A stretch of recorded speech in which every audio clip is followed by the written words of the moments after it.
마가복음 4장 21절에서 25절까지 말씀입니다. 신약성경 혹시 성경으로 보실 분은 마가복음 인데요. 59쪽에 제가 가진 성경 59쪽의 말씀 마가복음 4장 21절에서 25절까지 말씀입니다. 제가 봉독합니다. 또 그들에게 이르시되 사람이 등불을 가져오는 것은 말 아래나 평상 아래에 두려함이냐 동경 후에 우리가 두려함이 아니냐 드러내리지 않고는 숨긴 것이 없고 나타내리지 않고는 감추인 것이 없느니라. 들을 귀 있는 자는 들으라. 또 이르시되 너희가 무엇을 듣는가 스스로 삼가라. 너희의 헤아리는 그 헤아림으로 너희가 헤아림을 받을 것이며 더 받으리니 있는 자는 받을 것이요 없는 자는 그 있는 것까지도 빼앗기리라. 아멘. 오늘 이 말씀 가지고 믿음으로 듣고 상식으로 행하라. 믿음으로 듣고 상식으로 행하라 라는 제목으로 함께 말씀을 나누길 원합니다. 신앙 안에서 듣는 것은 굉장히 중요해요. 신앙뿐만 아니라 우리가 일상사회 속에서도 듣는 것이 중요하죠. 우리가 말을 잘하는 레리킹이 쓴 책에서 보면 그가 이야기할 때 어떻게 하면 말을 잘할 수 있습니까? 라고 얘기했더니 레리킹이 뭐라고 얘기했냐면 잘 듣는 것이 잘 말하는 것이다. 이렇게 이야기했어요. 그러니까 우리가 듣는 것이 그만큼 중요하다라고 하는 것을 이야기하는데요. 여러분, 듣는 것에 실패하면 신앙도 실패하는 것이다. 이렇게 얘기하면 좀 과장될 걸까요? 듣는 것에 실패하면 신앙을 실패하는 것이다. 이렇게 만약에 이야기한다면 여러분 과장될 것일까 한번 생각해 보면 약간 과장해서 들리긴 하죠. 그런데 믿음은 들음에서 나요. 그러니까 들음이 없으면 믿음이 없는 거고 믿음이 없으면 사실 신앙은 모든 것이 무너지는 것이거든요. 그래서 사실은 우리가 들음에서 실패하면 사실은 신앙에서 실패할 가능성이 굉장히 농후하다 라고 하는 거. 오늘 본문도 사실은 그 얘기를 하고 있거든요. 그래서 여러분 우리가 잘 듣는 것이 필요해요. 듣는 것에서 실패가 신앙의 실패가 되지 않도록 하는 것이 필요하다. 이런 말이 있어요. 전투의 실패, 전투를 실패한 지휘관은 용서받을 수 있지만 경계에 실패한 지휘관은 용서받을 수 없다. 그래서 이 경계가 전투보다 더 중요하다. 이렇게 얘기하거든요. 이것을 제가 약간 패러디를 했어요. 이렇게 한번 해보면 어떨까 싶어요. 행하는 것에 실패하면 용서함을 받을 수 있지만 듣는 것에 실패하면 용서가 없다. 여러분 우리가 행하는 것, 순종하는 것, 행하는 것에 실패하는 것은 용서받을 수 있어요. 그런데 여러분이 들은 것에서 실패하는 것은 용서받을 수 없다. 이렇게 말하고 싶어요. 그런 말은 없지만 일종의 패러디예요. 근데 그만큼 들으면 중요하다라고 하는 거예요. 오늘 본문에서 그 의미를 저희가 좀 살펴보려고 해요. 여러분 우리가 상식으로 듣고 일반적인 상식으로 듣고 믿음으로 행하는 게 가능할까요? 질문만 던져서 미안한데 여러분 상식으로 듣고 믿음으로 행할 수 있을까? 제가 해보니까 이건 어렵더라고요. 상식으로 듣는데 이거 저건 상식이야. 근데 믿음으로 그것을 행하는 것은 정말 어려워요. 상식으로 듣고 오히려 믿음으로 듣고 내가 들을 때 믿음으로 듣고 상식으로 행하는 것이 더 합리적이에요. 신앙생활을 할 때. 자, 이것을 우리가 생각해 보면 오늘 본문의 말씀은 21절이잖아요. 자, 또 그들에게 이르되 사람이 등불을 가져오는 것은 이 말이라고 하는 것은 막 달리는 말을 이야기하는 게 아니라 일종의 여러분 우리가 대박 이런 거죠. 이게 여러분 밤 같은 거 할 때 네모난 대박 알아요? 거기에다 담아서 얼마치 팔잖아요. 그게 어려우면 그냥 그릇이라고 보면 돼요. 이게 말은 일종의 옛날에 우리 식으로 대박이라고 번역하기도 하는데 그냥 그릇, 일종의 덮어놓는 그릇이에요. 그런데 이것을 보면 달리는 말이 아니다라고 하는 거예요. 그러니까 말 아래 두면 어떻게 해야 돼요? 그릇 덮어놓으면 등불이 꺼지죠. 그러니까 말 아래 두지도 않고 평상 아래 두지도 않아요. 등경 위에 두어야 이게 빛이 비치는 거잖아요. 이건 너무 상식적인 거예요. 이거 예수님이 말씀 안 하셔도 사람이 등불을 가져다 오는 것은 말 아래나 평상 아래 두지 아니하고 우리가 등경 위에 두려 합니다. 이거 여러분 상식으로 들으면요, 이것처럼 간단한 이야기가 없어요. 근데 상식으로 들으면 믿음으로 행할 수가 없어요. 이 뜻이 무엇인지 모르니까. 예수님께서 이 지극히 상식적인 이야기를 왜 하셨을까? 그러면 듣고 마는 거죠. 너무 당연한 이야기 아니야. 나도 아는 이야기를 예수님께서 하신 거예요. 나도 할 수 있는 이야기를 예수님께서 하신 거예요. 상식으로 들으면. 근데 이 말씀은 좀 더 영적인 의미가 있어요. 그것은 뭐냐면 우리가 사람이 등불을 가져오는 것은 결국 비치기 위해서 그런 거잖아요.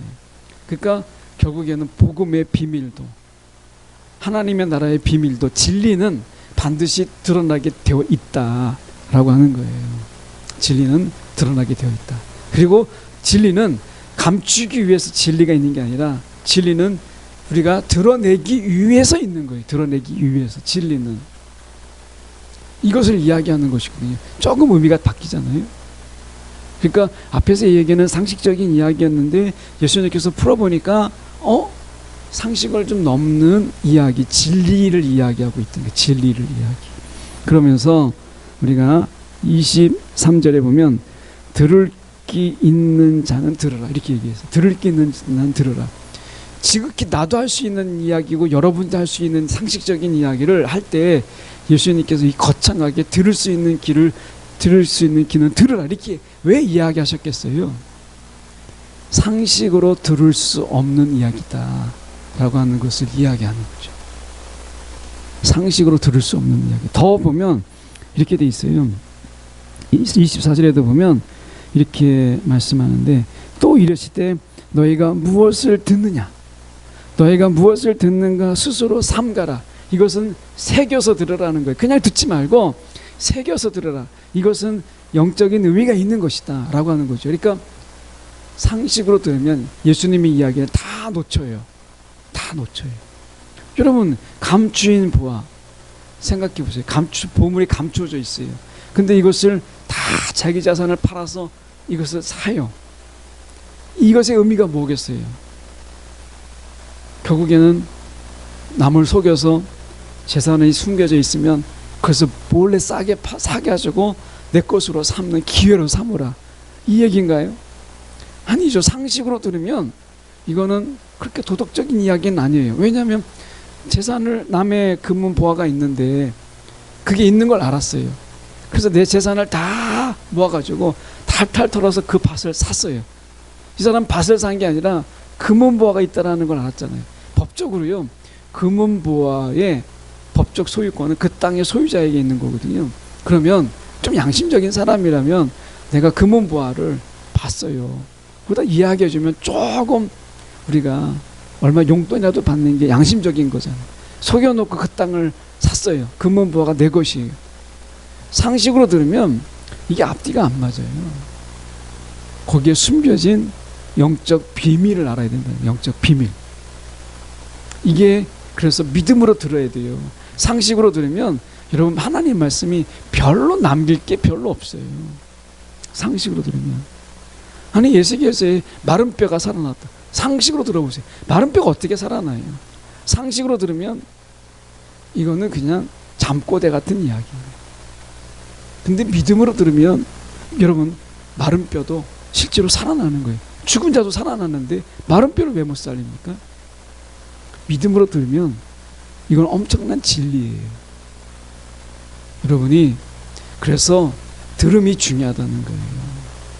그래서 제가 얘기하는 게 믿음으로 들어야 상식이라도 행할 수 있어요. 상식이라도. 근데 여러분, 믿음으로 듣지 않으면 여러분 상식도 행하지 못해요.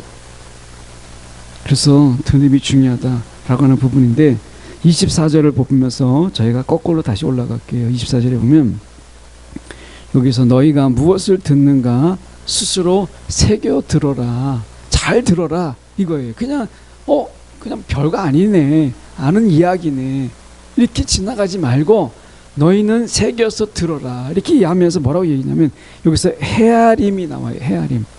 이 헤아림은 시장에서 음식이나 상품들의 무게를 재는 일종의, 다른 성경에 보면 저울추라고 되어 있기도 하고요. 일종의 어떻게 보면 무게를 재는 도구예요. 도구. 그러니까 이게 헤아림이에요. 헤아림.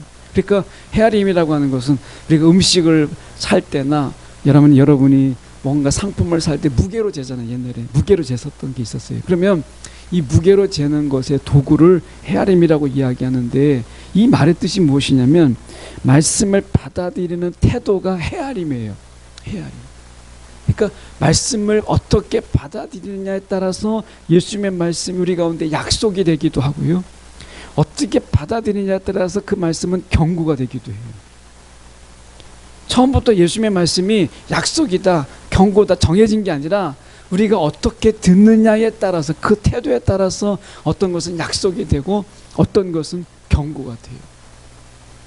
그래서 경고로 듣는 자는 주님이 무서운 주님이에요. 매일 경고만 날리니까 두려운 존재죠. 가까워질 수 없는 존재예요.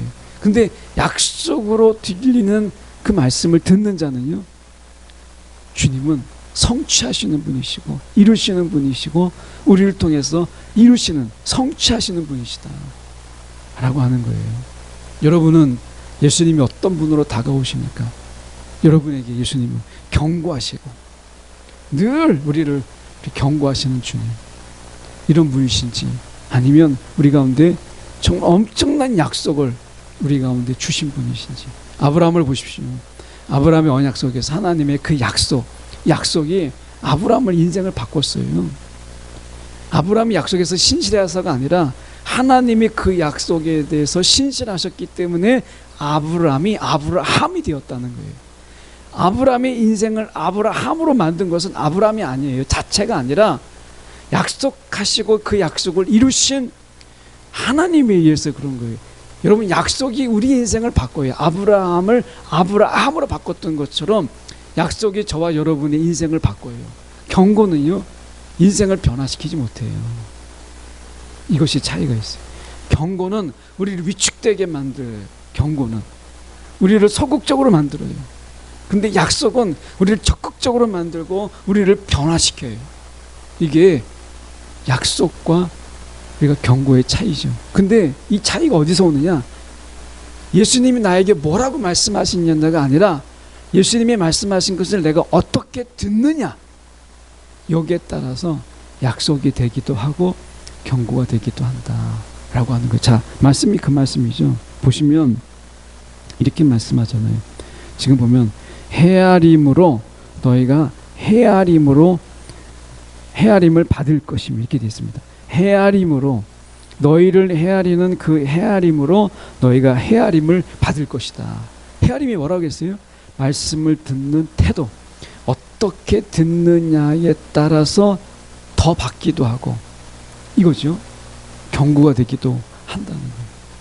자, 천국의 메시지를 우리가 어떻게 듣느냐, 풍성하게 듣느냐, 넘치도록 듣느냐, 아니면 우리가 그것에 별거 아닌 것처럼 받아들이느냐에 따라서 우리의 삶이 풍성해지기도 하고 어떤 삶은 빈약해지기도 해요.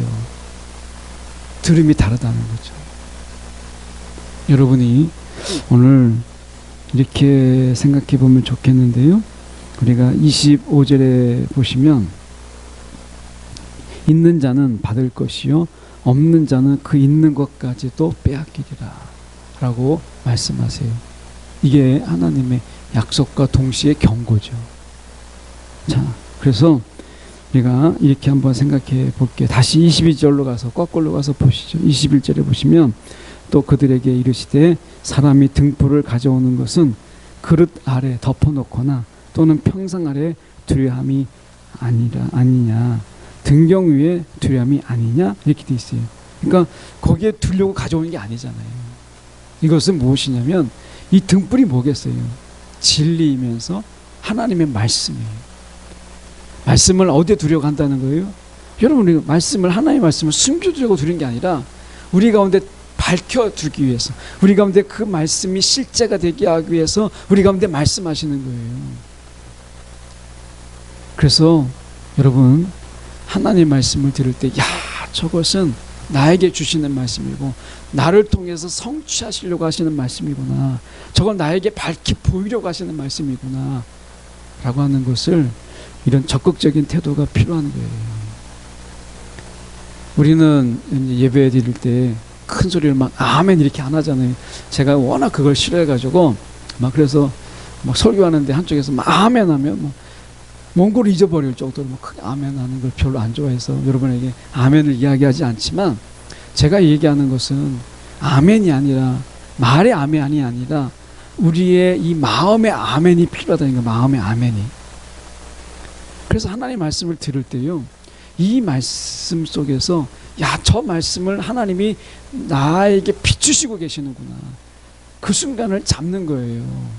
그 순간, 이게 듣는 거예요.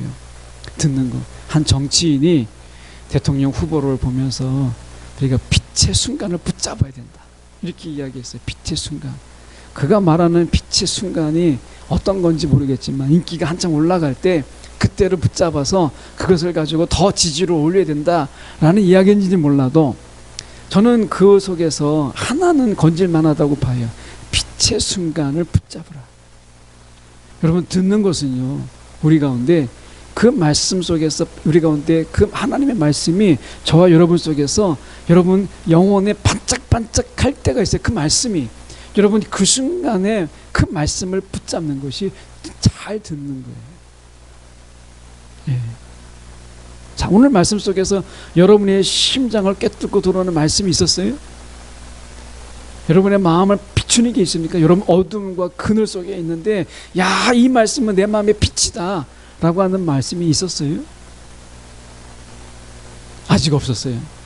그러면 다시 한번 저희가 들어가 보시죠. 자, 21절에 보면 그들에게 이르시되 사람이 등불을 가져오는 것은 말 아래나 평상 아래 두려함이 아니냐, 함이냐, 아니면 등경 위에 두려함이 아니냐, 이렇게 돼 있어요. 그러니까 말이 좀 어려서 그렇지, 쉽게 말하면 우리가 등불을 제대로 놓기를 원하느냐, 있는 자리에 놓기를 원하느냐, 아니면 있어서는 안 되는 자리에 놓기를 원하느냐라고 하는 거예요. 하나님이 여러분에게 이 말씀을 하시는 것은, 여러분을 지금 하나님이 자녀답게, 하나님이 자녀로서 있어야 될 곳을 두시기를 원하시느냐, 아니면 하나님의 자녀로 불른 우리를 있어서는 안 되는 자리에 있기를 원하시느냐라고 하는 거죠.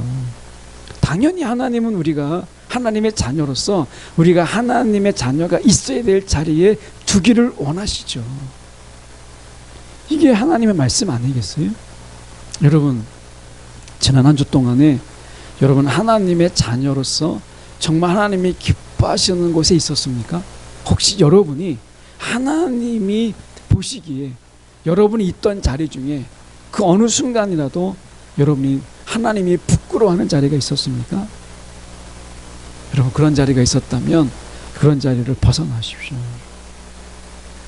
하나님이 우리를 있게 하는 바로 그 자리, 세상 속에서 하나님 우리를 빛내기를 원하세요. 여러분이 혹시 나는 소극적이라서, 난 적극적이 아니고, 나는 뒤에서 은둔주의자 같은 이런 삶을 산다고 하더라도요, 하나님은 여러분을 향한 계획을 말씀하고 계시는 거예요. 여기 있는 모든 분들을 하나님은 모든 사람들을 위해서 빛으로 드러내시기를 원하세요. 여러분의 성격이 소극적이고 내성적인 거, 이건 아무런 의미가 없어요. 하나님이 여러분을 들어서 등경 위에 두는 것처럼 빛 가운데 사람들이 다 드러낼 수 있도록 여러분을 드러내시기를 원하시는 거예요. 저는 제가 원래 소극적이에요. 초등학교 2학년 때 제 성적표에는 뭐라고 써있냐면, 발표력이 극히 부족하고 앞에 서는 것을 두려워하는 자라고 써있어요. 목사로서는 정말 치명적인 거잖아요. 근데 예수 만나고 바뀌었어요. 예수 만나니까 앞에 나올 수밖에 없고, 예수 만나니까 앞에 설 수 있는 기회가 많아요. 제가 볼 때는 이영훈 청년도 그렇게 꽤나 막 이렇게 앞에 서고 나대기를 좋아하는 청년은 아닌 것 같아요. 원래 내성적인데 찬양하다 보니까, 하나님을 높이다 보니까 앞에 서고, 하나님을 높이는 게 좋다 보니까 앞에 서게 되는 기회가 많아지는 거죠. 이게 나를 바꾸는 거예요. 저와 여러분이 마찬가지. 이 말씀은요, 저와 여러분에게 동일하게 얘기해요. 나는 나서기를 원치 않지만 하나님이 앞에 세우기를 원하시면요, 앞에 서는 거예요. 하나님이 여러분 인생을 그렇게 바꾸시기를 원하신다는 거예요. 그래서 여러분, 할 수만 있다면 무명한 자 같지만 유명한 자라고 말씀하신 것처럼 여러분들이 많은 사람들 앞에서 여러분 등불처럼 세워지기를 원해요. 이 하나님의 계획이에요. 여러분이 나는 아닌데요, 모세가 아닌다고 해서 하나님이 그냥 두셨나요? 하나님 포기하지 않으십니다. 나는 말주변이 없는 사람입니다. 말이 둔한 자입니다. 난 앞에 설 자가 아닙니다 라고 얘기할 때 그래? 그러면 다른 사람 알아봐야지 이렇게 하셨나요? 아닙니다. 그래? 그래도 내가 말을 너에게 담아줄게 이렇게 하셔서 기어코 앞에 세우셨잖아요. 이게 하나님이세요. 저와 여러분을 하나님은 지금 등불처럼 저 밑바닥에 은둔해서 둘 수 없는 성격이에요. 왜? 우리가 저와 여러분이 빛이라는 거예요. 빛은 빛의 역할을 감당해야 되죠. 여러분, 하나님을 바꾸려고 하지 말고 변명하려고 하지 말고 여러분이 리더가 되고 여러분이 하나님이 비추시는 빛의 자리에 적극적으로 서세요. 이게 하나님의 여러분을 향한 뜻이에요. 이게 우리를 향한 뜻이에요. 특히 이 마지막 때는요, 은둔주의가 안 돼요. 은둔하고 내가 조용히 섬기려고 하는 부분 속에서 여러분 벗어나세요. 하나님은 계획을 말씀하시잖아요. 우리를 하나님이 드러내시기를 원하세요. 이게 귀 있는 자는 들으라는 거예요. 이게 하나님의 계획이라는 거예요. 계획. 저와 여러분을 향한 하나님의 계획이라는 거예요. 그래서 여러분, 하나님이 여러분을 높이는 순간, 하나님이 여러분을 어떻게 보면 내세우는 순간을 겸손한 이름으로 여러분 포기하지 마세요. 이거 겸손 아니고 교만이에요. 하나님은 빛으로 여러분을 세우시는데 나는 아닙니다. 여러분, 이게 겸손이 아니에요. 모세가 보세요. 하나님이 세우려고 하는데 난 말주변이 없어요. 빼는 게 겸손입니까? 아니죠. 나중에 하나님이 짜증을 내잖아요. 내가 괜찮다는데 네가 뭔데 안 된다고 하냐, 이거잖아요. 여러분, 그건 겸손 아닙니다. 그건 오만이고 교만이에요. 하나님이 쓰신다고 하면 진짜 겸손은 내 하는 거예요. 그래서 여러분 들으셔야 돼요. 오늘 말씀에서 이렇게 말씀하세요. 우리가 말씀 속에서 보면 우리가 드러내려 하지 않고는 숨긴 것이 없고 기필코 나중에 드러나게 되어 있다는 거예요. 그리고 나타내려지 않고는 감추인 것이 없다. 나중에 감추인 것이 다 드러나게 되어 있고 숨긴 것은 다 드러나게 되어 있다, 이 말씀이거든요. 여러분, 지금은 여러분들이 여러분 숨어 있는 것처럼 보이고 하나님이 감추인 것처럼 보이죠. 때가 되면 다 드러내세요. 다 드러내세요. 우스갯소리지만 제가 국민일보에 지금도 제 이름 석자를 치면요, 이미 벌써 오래된 90년대 이야기가 나와요. 90년대 이야기. 90년대가 아니지, 2000년대 초에 이야기가 나와요. 그게 뭐냐, 10층 아파트에서 떨어지는 아이를 배 목사가 구했다, 이 얘기가 나와요. 짧게 나옵니다. 이렇게.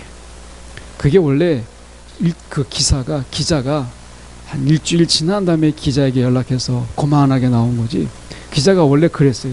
그 구하는 날 만약에 연락이 왔으면 신문에 이만하게 대문반짝하게 나올 건데 날짜가 지나서 그 유효성이 좀 떨어져서 요만하게 나왔다고 얘기했어요. 그래도 이름 치면 신문에는 제 이름이 나와요. 누구 구했다, 이렇게 나옵니다. 여러분, 하나님은요, 저같이, 제가 무슨 생각해 보세요. 제가 사람을 구하게 보여요? 저 하나도 좀 간주하기가 어려운데 사람 구하게 보입니까? 그런데 하나님이 쓰시면 사람을 구하고 신문 조각에 이름이 나오는 거예요. 하나님 그렇게 하시는 거예요. 드러내시는 거예요. 이게 하나님의 계획이에요. 저는 하나님의 계획을 알고 여러분이 언젠가는 나를 드러내시는구나, 하나님이 언젠가는 밝히 보이시는구나, 준비하는 삶을 살았으면 좋겠어요. 이게 들을 수 있는 기회를 가진 자예요. 숨어 살려고 하지 말고, 무명한 자로 살지 말고, 나중에 여러분을요, 하나님이 유명한 자로 세우실 거예요. 여러분이 원치 않아도 그날을 준비하시면서 사는 게 지혜라 라고 하는 거예요. 이게 하나님의 뜻대로 사는 거예요. 내 성격, 내 성향, 이건 중요하지 않아요. 말씀 속에서 우리가 보시면 이렇게 말씀하잖아요. 그래서 여러분, 이 말씀은요, 상식으로 들으면 아무런 의미가 없는 말이에요. 그냥 밋밋한 이야기. 당연히 등불을 등경에다 두지요. 그거 누가 몰라요? 그런데 믿음으로 들으면 엄청난 이야기. 나를 이렇게 쓰시겠구나. 야, 하나님은 이 교회를 그렇게 쓰시는구나. 저는 이 교회에 대한 소망이 있어요. 그리고 청년들은 소망을 가져요. 하나님이 분명히 여러분들을 분명히 이 등불처럼 등경 위에 두시는 이 놀라운 날들이 있을 거예요. 이건 믿음의 선포예요. 믿음으로 들으면 하나님의 선포입니다. 그래서 상식으로 행할 수 있는 거예요. 준비할 수 있어요. 이건 상식이잖아요. 하나님이 그렇게 하시는 거에서 내가 상식으로 준비하는 거예요. 나를 변화시키는 거예요. 그렇게 하나님이 그렇게 하실 것을 기다리면서. 이건 상식이죠. 믿음이 없으면 상식으로 행할 수가 없어요. 여러분, 믿음은, 말씀은 믿음으로 듣는 거예요. 그래서 말씀에 이렇게 얘기하잖아요. 다시 보면 24절에 너희는 무엇을 듣는가? 너희는 무엇을 듣는가 스스로 삼가라. 이렇게 얘기했어요. 새겨들으라는 거예요. 새겨들으라.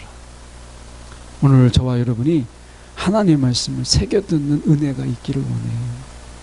저는 아브라함의 약속처럼 여러분, 이것이 여러분에게 경고가 아니라 약속이 되기를 원해요. 경고가 되면 뭐예요? 하나님이 그렇게 하신다고 했는데 믿지 못하는 자들을 향해서 왜 너는 믿음이 없느냐라는 경고가 되겠죠. 근데 처음부터 믿음으로 새겨 들으면 하나님의 약속이에요. 야, 나를 하나님이 반드시 드러내시는구나. 내가 나를 드러내려고 하지 않더라도 하나님은 반드시 나를 드러내시는구나. 하나님의 약속으로 들으셔요. 믿음은 약속이 돼요. 이 말씀이 여러분에게 약속의 말씀이 되기를 정말 축원해요.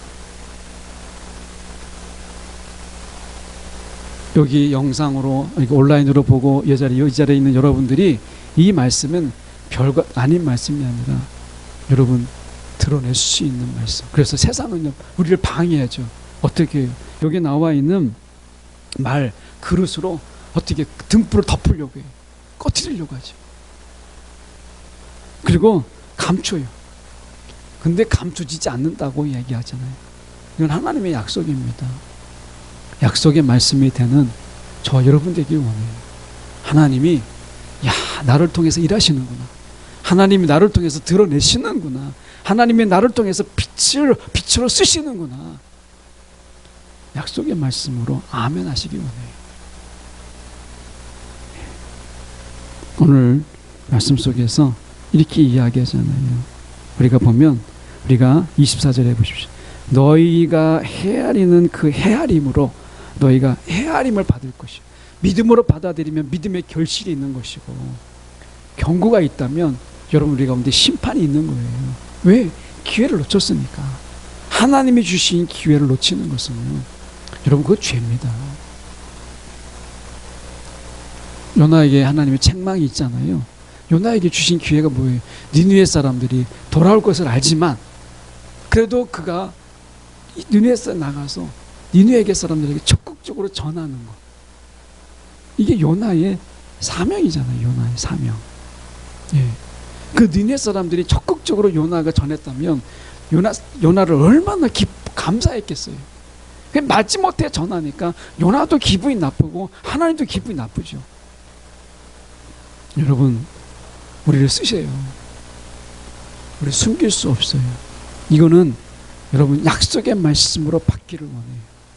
어떻게 받아들이냐에 따라서 약속의 말씀이 되거든요. 이 우리 가운데 약속의 말씀으로 주신 거예요. 예. 여러분 지금 혜린이 사인을 받아둬야 돼요. 나중에 유명한 작가가 되면요, 여러분 정말 비싸요. 가급적 여러분 종이를 가져와서 A4에다가 사인을 가끔 받아 놓으세요. 예. 건우가 나중에 유명한 물리치료사가 되면 여러분 줄 서서 물리치료를 받아야 되기 때문에 가끔 지금 받아두세요. 어떻게 유명해질지 아무도 알지 못해요. 여기 있는 모든 청년들이 다 약속의 말씀이에요. 하나님이 어떻게 할지 모르는. 우리는 그만큼 원석이에요. 원석. 다이아몬드 원석이에요. 어떻게 꾸미실지는 하나님의 손에 있어요. 여러분 감사하십시오. 하나님의 손에 있는 원석이다. 밝히 드러내실 때가 있다. 약속의 말씀으로 받는. 이거 다 아는 상식인데 하면 아무런 감동이 없어요. 여러분 믿음으로 들으면 여러분 이게 놀라운 약속이 돼요. 기도하겠습니다.